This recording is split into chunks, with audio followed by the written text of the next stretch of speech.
So I left off saying that my mom was very naive in the sense that she told me that she didn't believe that that kind of evil existed. She was an only child. She was very sheltered as a young lady.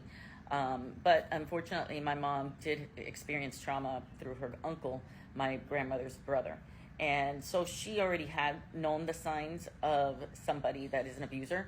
Thankfully, my mom had her father, which was my grandfather, Jose.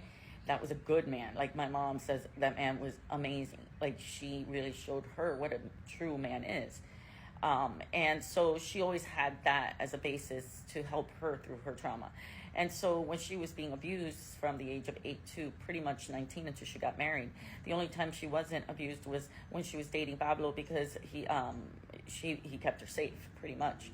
But once he left, it started again. And so for her to get married to Sergio was like a way to get away from her own demons. And so she wasn't really in love, she said. She cared for him. He provided really well for her.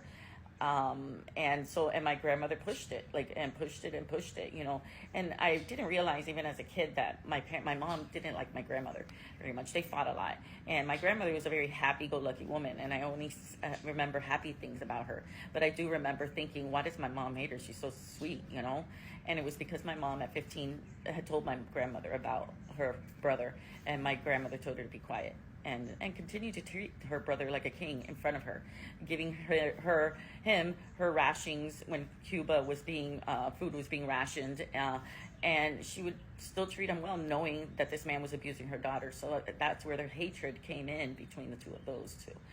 And like I said, once you start talking, you start putting the pieces all together.